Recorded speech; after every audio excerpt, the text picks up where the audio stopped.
Hey guys! Welcome back to the channel. Today we're learning one of the most important and most common words in the Filipino language. Sa. Sa. It's just two letters, but don't let that fool you. It's used in so many ways. Let's break it down together. So what is sa? In English, we use words like in, at, on, to, for, from, and even apostrophe s to show location, direction, or possession. In Tagalog, we often used one word for all of those ideas. Sa. Let me show you how. Using sa for possession. Let's say this bag belongs to the kid. In Tagalog, we say, sa bata ang bag. Sa bata ang bag. The bag belongs to the child.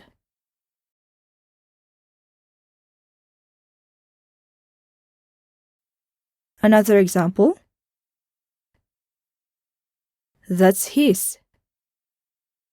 In Tagalog, we say, sa kanya yan.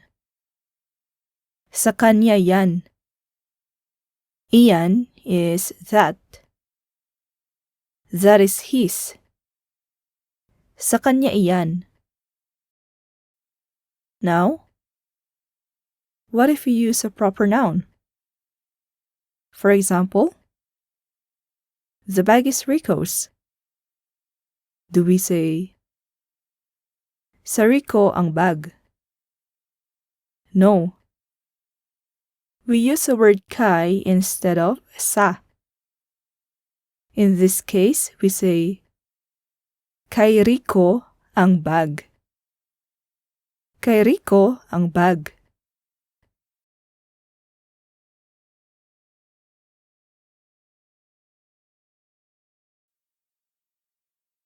Tip: use kay when the thing belongs to a person with a name. Like, kay Mary, Mary's. Kay Rico, Rico's. Kay Ana, Ana's. While use sa when the thing belongs to a common noun, not a specific name. For example, sa bata, the child's. Sa bata ang laruan. The toy is a child's.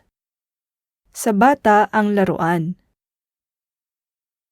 Sa lalaki, the man's. Sa lalaki ang cellphone. The cellphone is the man's.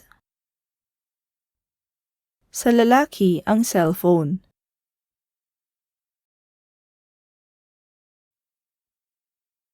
Second, using sa for location or direction. Like using phrases at school, to the house, or in the mall. Now, let's use sa to talk about locations. Kumain ako sa school. I ate at school. Kumain ako sa school. Kumain ako sa school. Kumain means ate. Ako means I. Sa school, at school. Second example, pupunta siya sa mall. He or she will go to the mall. Pupunta siya sa mall. Pupunta means will go. Siya is he or she.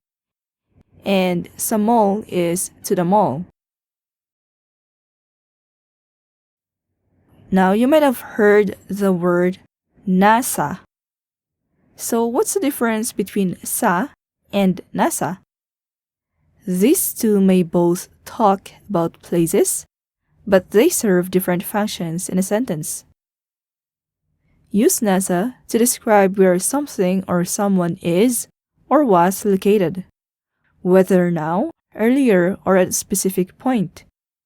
It answers questions like, nasaan? Nasaan is where is someone located, or where was something located. It's used for descriptive statements, telling us the position or placement of something or someone. Example, nasa bahay siya ngayon. She is at home now. Nasa bahay. At home. Nasa bahay siya ngayon. She is at home now. Ngayon is now. Nasa bahay siya. She is at home. Nasa trabaho siya kanina. She was at work earlier. Or you can also say, nasa trabaho siya. She's at work. Nasa bag ang susi. The key is in the bag. So, it's not just for present. Nasa can describe any point in time, but it always describes where something or someone exists or is located. Nasa bahay siya ngayon. She is at home now. Or, nasa bahay siya. She is at home. If we're going to use sa here in this thought, we can say, umuwi siya sa bahay. She went home. See how the sentences differ. The first one is a descriptive sentence or statement wherein we are saying that he or she is at home. Nasa bahay siya. Whereas for sa, we are referring about the action. Like, she's going home to her house. Uuwi siya sa bahay niya. So, use sa when talking about direction, destination, or where someone or something is headed or went. It answers questions like, saan? To where?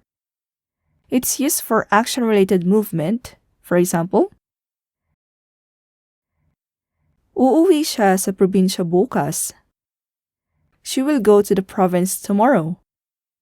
Uuwi siya sa probinsya bukas. Naglakad siya sa kalsada. Naglakad siya sa kalsada. She walked along the road. Naglakad siya sa kalsada.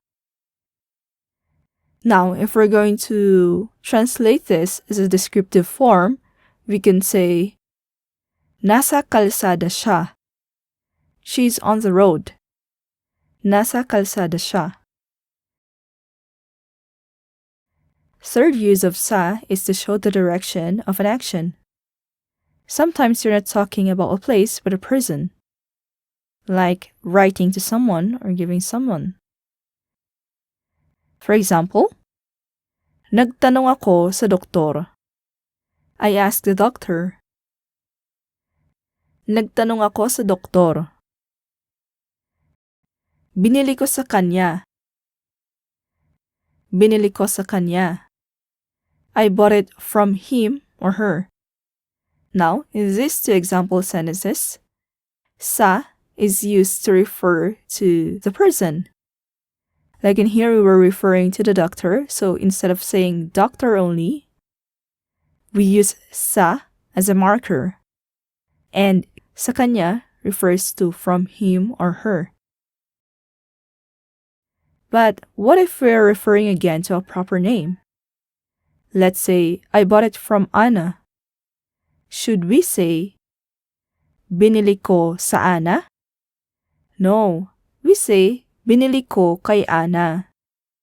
Binili ko kay Ana. Also, notice that Anna and the doctor are not objects in the sentence.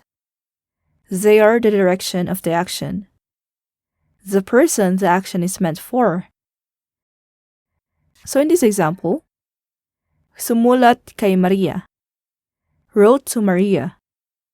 While for the object of an action, sumulat ng liham. Wrote a letter. You see the difference, right? Nagtanong sa doktor. Ask the doctor. Nagtanong ng tanong. Ask a question. I have a separate video for the uses of nang. You can watch that video to learn more about it. Sa may be small, but it's one of the most important building blocks in Filipino grammar. The more you hear and use it, the more natural it becomes. Don't forget to like and subscribe and say hello sa comment section below.